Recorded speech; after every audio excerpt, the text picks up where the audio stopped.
Welcome to TWT Talks with Tito. This is Tito Medrano, back for another episode, back in your life.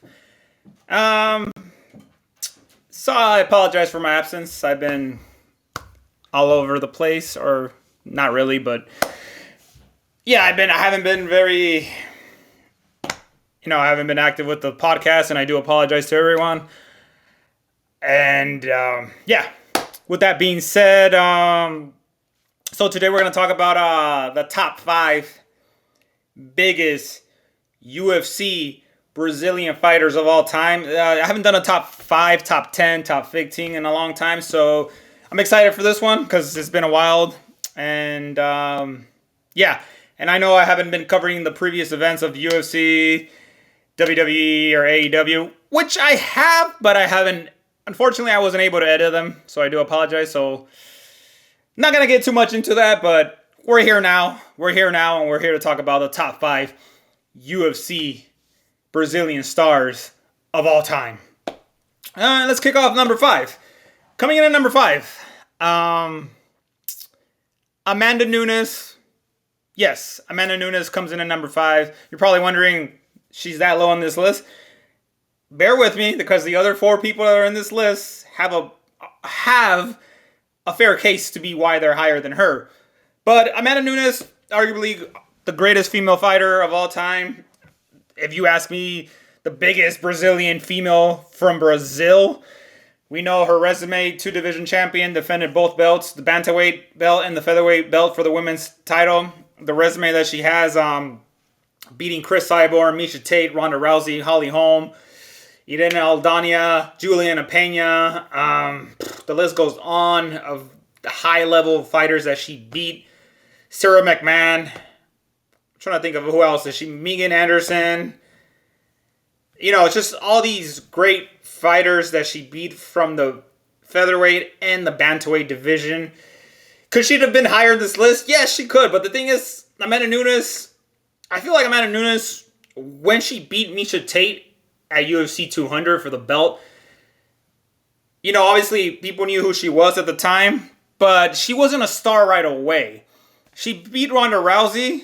Well, let's not forget she beat Ronda Rousey too. She slowly but surely became a star, and then after that, after her fights, she started building more of her stardom. And then when she beat Chris Cyborg, I think that's the fight that made her a superstar, when she beat Chris Cyborg, because, obviously Chris Cyborg was considered indestructible, unbeatable at one point, and Amanda Nunes did the impossible for a lot of people's eyes. A lot of people didn't see her as an underdog. With that being said, Amanda Nunes is arguably one of the best fighters that came out of Brazil. Obviously UFC champion, and everybody in this list, by the way, are UFC champions that I'm going to mention in a bit. But Amanda Nunes, she could have been higher in this list, but the thing is, like I said, Amanda Nunes wasn't a star right away. She became a star right away. It took her time. She's a star now. Obviously, Amanda Nunes is going to come out of retirement and face Kayla Harrison. I don't know when that fight's going to happen. They haven't really scheduled a date. Kayla Harrison is currently the UFC Women's Bantamweight Champion. I'm excited for that fight. Honestly, let's not forget it. Amanda Nunes also beat Valentina Shevchenko. Cannot forget that name. She beat Valentina Shevchenko too. Cannot forget that. But yeah, Amanda Nunes, which, by the way, I'm going back and forth over here, but Valentina Shevchenko will fight Zhang Weili for the UFC Flyweight Champion. Zhang Weili, I didn't even know she vacated the belt. Now we have a new UFC Strawweight Champion, Mackenzie Dern, Brazilian fighter, by the way. I know I'm going a little bit off topic right now, but and that happened at UFC 321. But going back to Amanda Nunes, yeah, she comes in at number 5. The resume speaks for herself. Arguably the greatest female fighter of all time. Arguably the best female Brazilian fighter of all time. And obviously a big Brazilian UFC star in the making. Well, Hall of Famer. She's a Hall of Famer as well. So, what has not Amanda Nunes not done in the sport of MMA? Accomplished everything. Beat pretty much everyone. And she's coming out of retirement to face arguably the best female fighter right now, Kayla Harrison. Which that fight, I'm intrigued to see that fight. They haven't really booked it. I don't even know if it's going to happen this year. It might happen in the beginning of next year, so who knows. But yeah, Amanda Nunes comes in at number 5. All right. Coming in at number 4, UFC Hall of Famer, the greatest featherweight champion of all time, fought at the UFC bantamweight division, the King of Rio, Jose Aldo. Whoa! Now, if you guys are wondering, wow, if you had Amanda Nunes at number 5, you have Jose Aldo at number 4? Yes, Jose Aldo. We know that UFC champion, WEC champion, arguably the greatest featherweight fighter of all time. In my opinion, he's still, well, obviously, as far as records goes, he's still the greatest featherweight of all time. But I know Alexander Volkanovski is getting close to him. But yeah, Jose Aldo, he set the standard for the featherweight division. The guy pretty much, we saw who he beat to get there. He fought pretty much everyone. Even when he win or lose, he fought everyone. And Jose Aldo, we know the accomplishments that he has done. He won the UFC featherweight championship like twice, I believe. We know that the names that he beat over the years: Cub Swanson, Uriah Faber, Mark Hominick. This is prior to, the guys that he fought prior to these guys. Kenny Florian, Frankie Edgar. Just trying to think of more names. Even when he wasn't fighting for the belt, he beat guys like Jeremy Stevens. He beat Chito Vera in the bantamweight division. Just the names that he beat over the years. Obviously, he did suffer a couple of losses to Conor McGregor, the knockout. He suffered a loss to Alexander Volkanovski by decision. Lost twice to Max Holloway. Lost to Merab Dvalishvili. Lost to Marilyn Moraes, which he obviously got robbed in that fight. And potential fights that could have probably happened with him, Henry Cejudo, Dominic Cruz. Those fights never happened. That would have been great fights if they would have, happened. Let's not forget he beat Ricardo Lamas, who beat Chad Mendes, probably one of his biggest threats for the belt at that point in his career. The guy, he beat pretty much everybody in the featherweight division, beat a lot of big names in the bantamweight division, and considered the greatest featherweight champion of all time, unless Volkanovski gets 2 more title defense, I think. I think Volkanovski will take over that reign. But Jose Aldo is arguably the greatest fighter that not only fought in Brazil, but the greatest fighter that came out of Rio de Janeiro.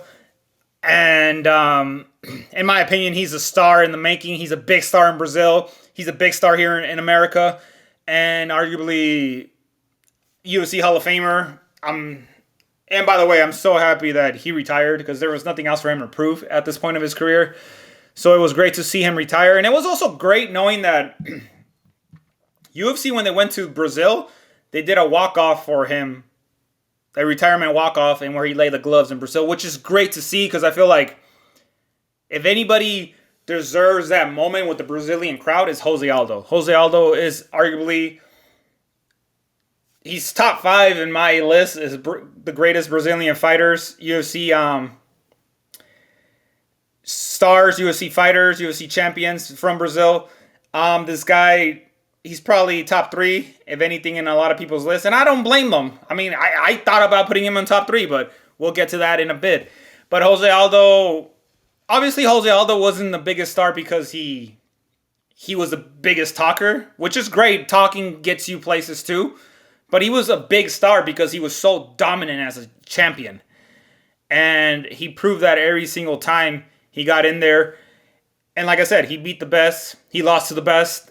And there's no shame in that because his resume speaks for itself. And Jose Aldo is going to be known as the greatest featherweight of all time.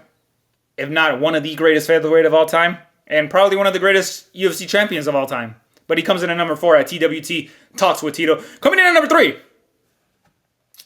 And you're probably wondering, why is this guy higher than Jose Aldo and Amanda Nunes when Amanda Nunes and Jose Aldo were champions before him?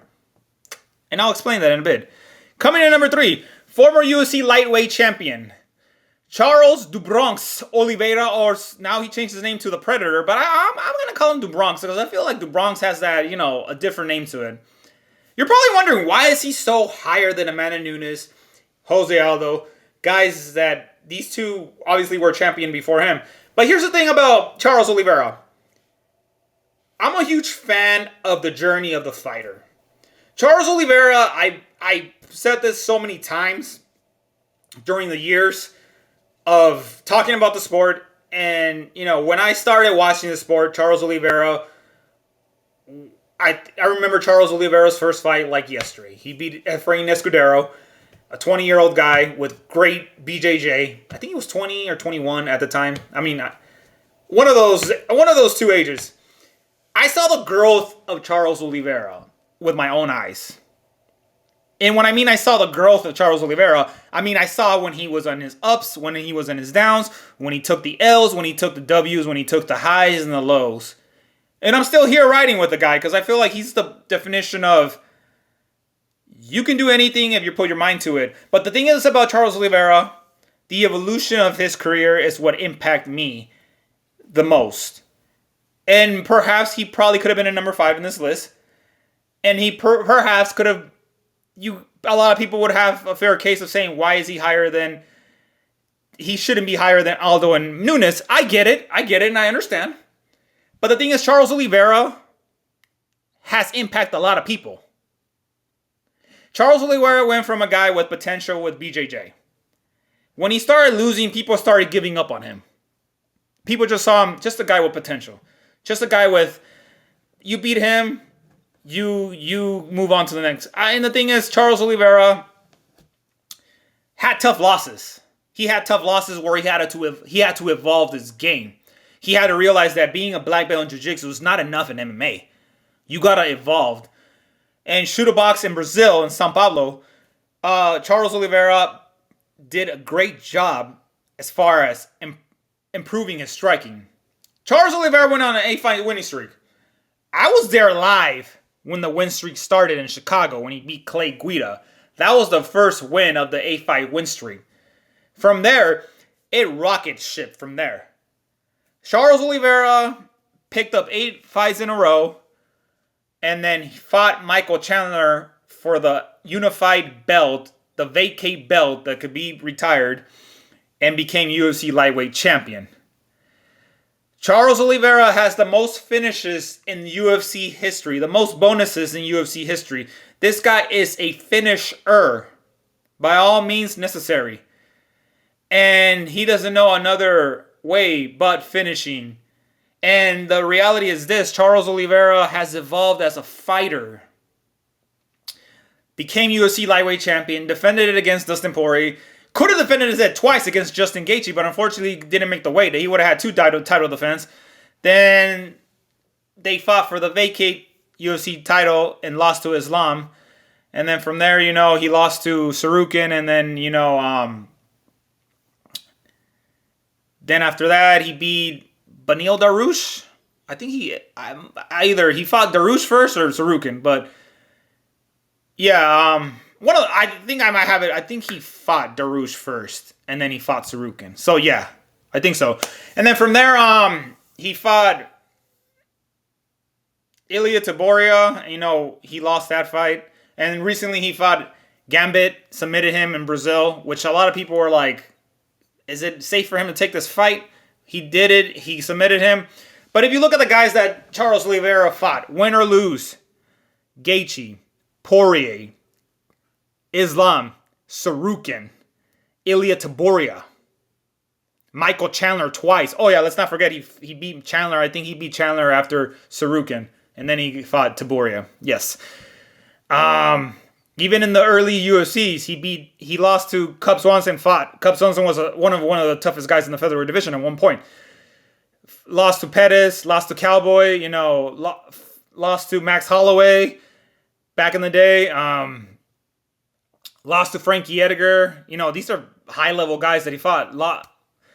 Lost to the Cowboy Cerrone. Not only, even on his 8-fight win streak, despite he beat Chandler, he beat Gaethje, he also Poirier, but he also beat Jared Gordon. He also beat Clay Guida. He also beat I'm trying to think of these names Jim Miller avenged his loss against Jim Miller. So, he beat a lot of big names. He lost a lot of big names, but those losses made him a better fighter.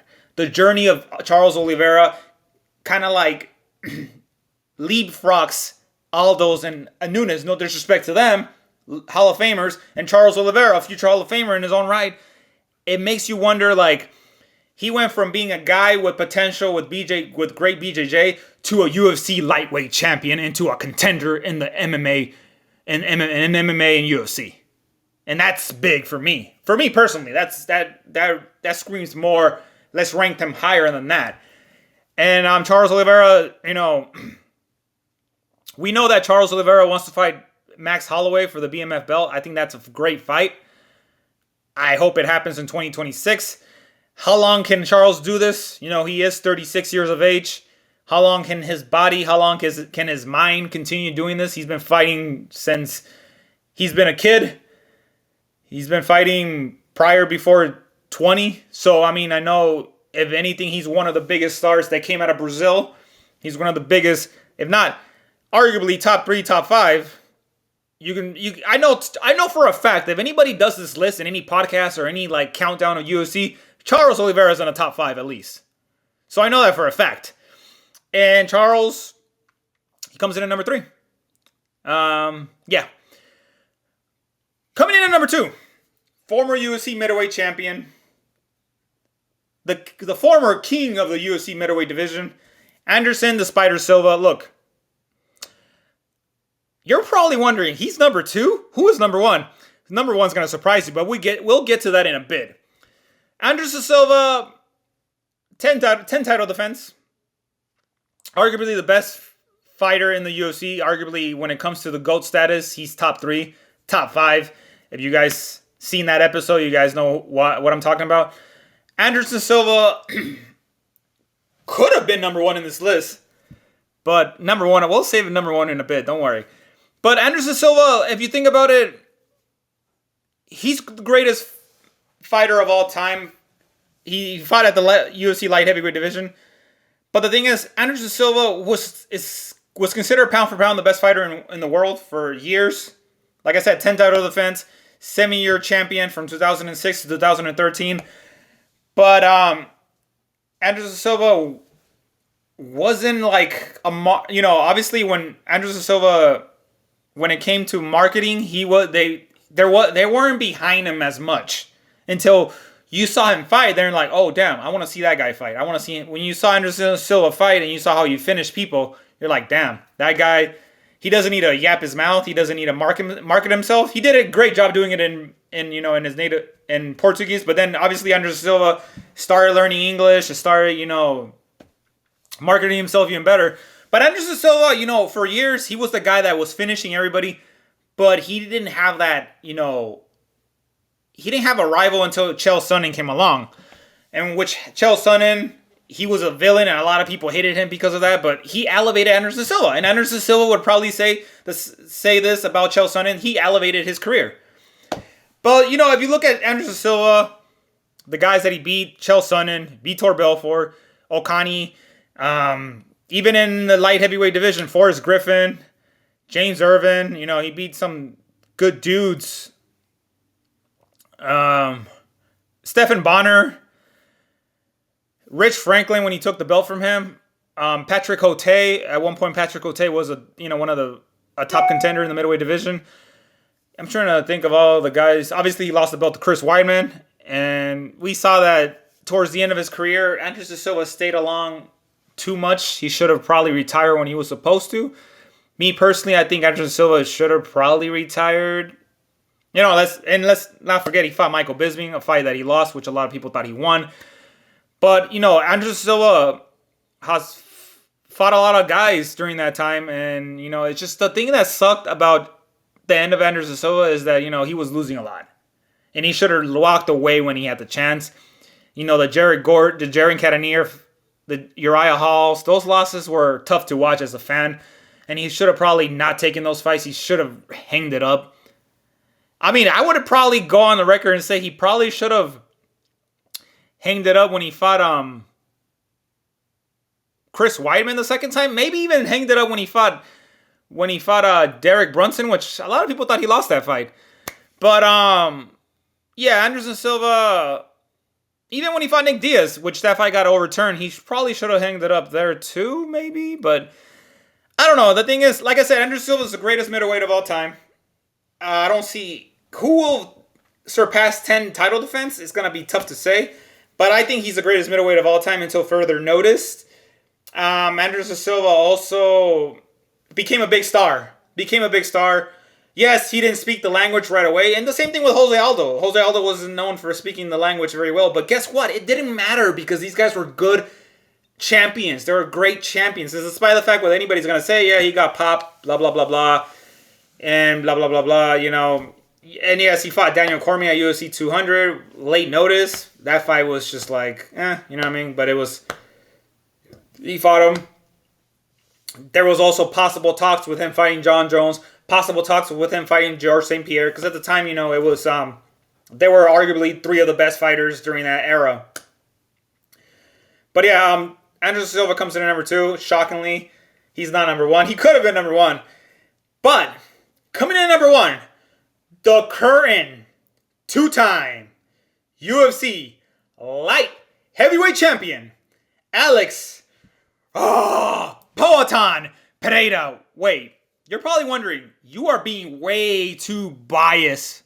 But I mean way too biased.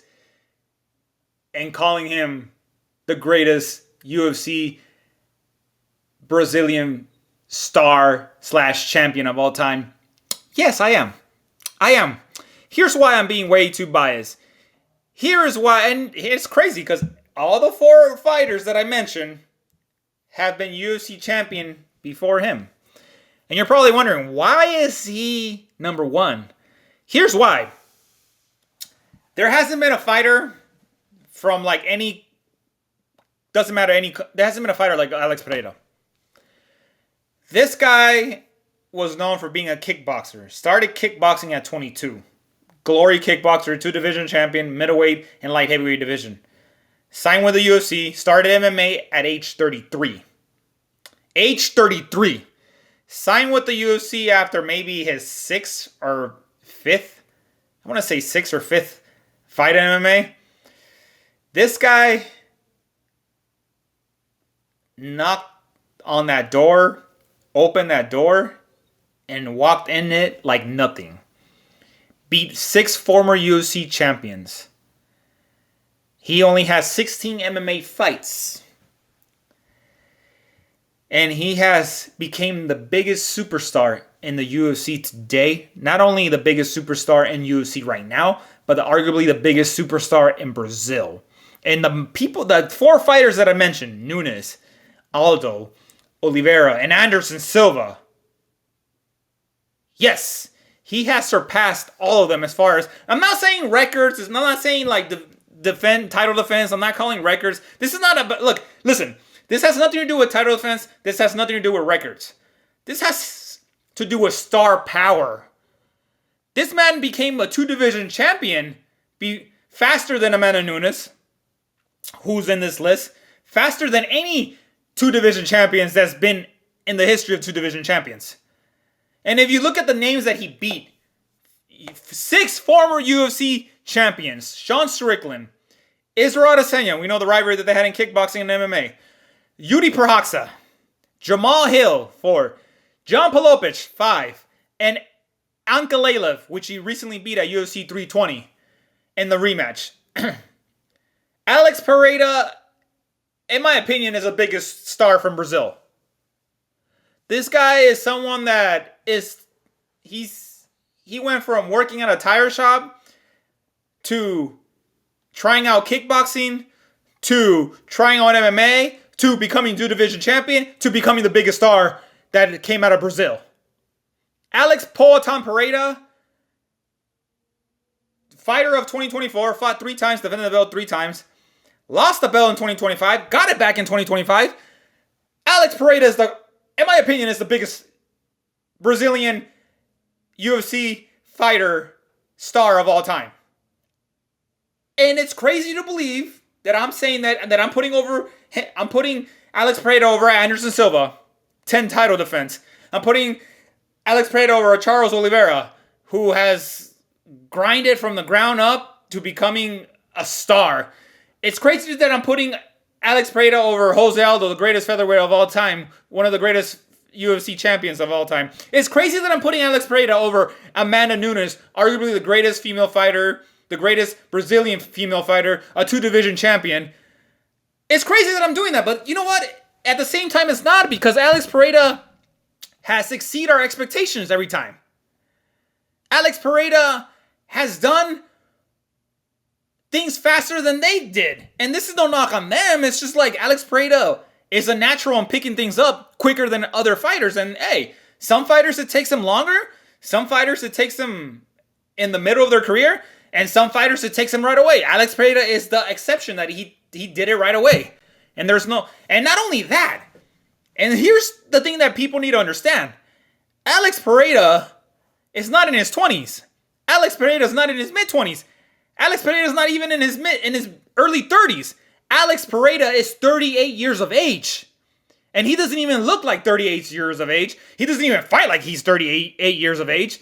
If anything, Alex Pereira, he's on a mission knowing that age is a number, but age is also a number that's going to catch up to me. So I'm going to beat all the records that I can possibly beat. And we know Alex Pereira wants to fight John Jones at heavyweight division. And after what happened with Tom Aspinall and Sarragon, which ended up by an eye poke, no contest, the fight of John Jones and Tom Aspinall, I don't see that happening anytime soon. But at the same time, I don't want to see Alex Pereira fight John Jones selfishly. And here's why. Because I honestly believe Alex Pereira should probably fight Carlos Urban and continue defending that belt.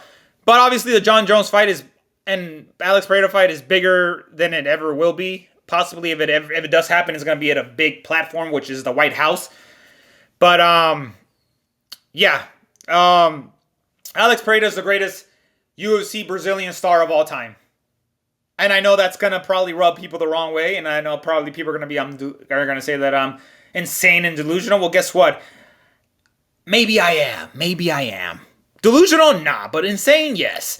But if you're a true MMA fan, if you're a true hardcore MMA fan, you would understand why I put him in number one. I said this in the beginning of this episode.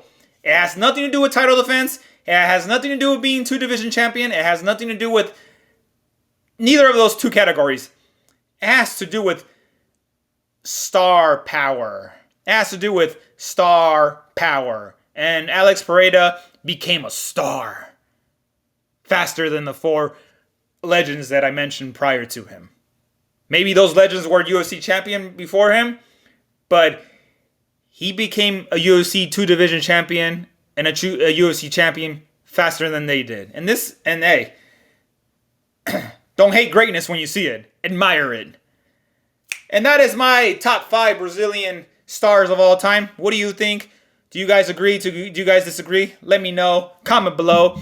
Let's talk about football real quick. I know I've been MIA with football. Well, I've done the episodes and everything, but like I said, I didn't edit it. But we're not going to talk about that. We're going to talk about football. Yeah.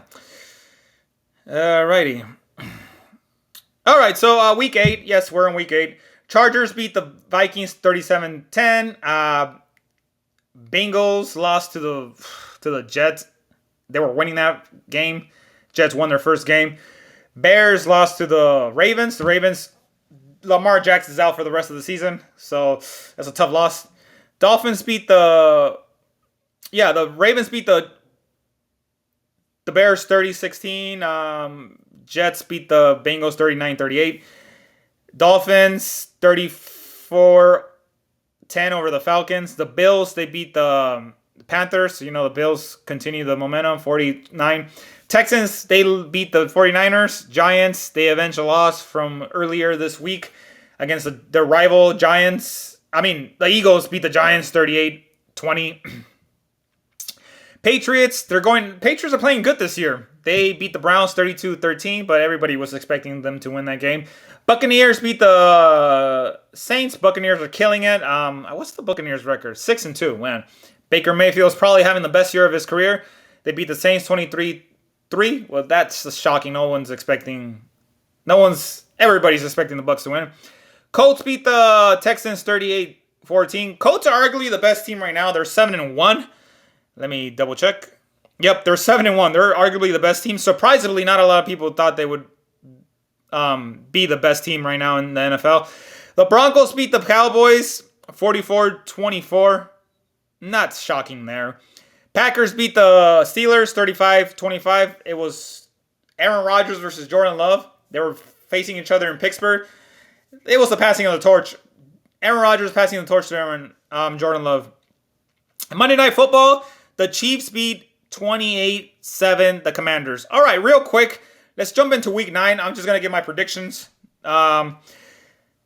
Real quick, I haven't done predictions on these real quick. I've been just going over the scoreboard. Ravens, Dolphins. This is a tough one. They are playing in Miami. You know what? I'm going to go with the Ravens. That could backfire. Falcons, Patriots. Chargers, Titans, Chargers. Bears, Bengals. Whoo, they are playing in Cincinnati. Joe Flacco is kind of replacing Joe Burrow. I'm going to go with the Bengals. But I won't be shocked if the Bears win, sorry. Colts, Steelers, Colts. 49ers, Giants, 49ers. Broncos, Texans. That's a tough one right there. I'm going to go with Broncos. Vikings, Lions. Panthers, Packers. Definitely, yeah, Packers. Jaguars, Raiders. I'm going to go with the Jaguars. Saints, Rams. Chiefs, Bills. That's a tough one right there. That's a very tough one, but I'm going to go with the Bills. Seahawks, Commanders. I'm going to go with the Seahawks. But then again, the Commanders are playing at home. Jaden Daniels does pretty good at home. I'm going to go with the Seahawks regardless. Monday Night Football, Cardinals, Cowboys. I'll give it to the Cowboys. Even though their season's pretty rocky this year, I'm going to give them that game. All right, guys. With that being said, thank you guys so much for tuning in to today's episode. And I'm not going to talk about I'm not going to sit here and say I haven't been consistent, but I promise you I'm going to do the best I can to do so. I'm not even going to talk about it. I'm just going to do it. But with that being said, guys, thank you guys so much for tuning in to today's episode. This is Tito Madrano. This is TWT Talks with Tito. And I'll see you guys in the next one. You guys take care. Goodbye. Oh, also, show us some love at Spotify. Show us some love at YouTube. Subscribe. You know you want to. And also follow the page TWT at TWT Talks with Tito on Instagram. We need all the love we can get. We appreciate you guys. If you guys are still tuning in to us, and if you guys left us, we'll get you guys back. Don't worry. With that being said, guys, thank you guys so much for tuning in, and I'll see you guys in the next episode. Take care.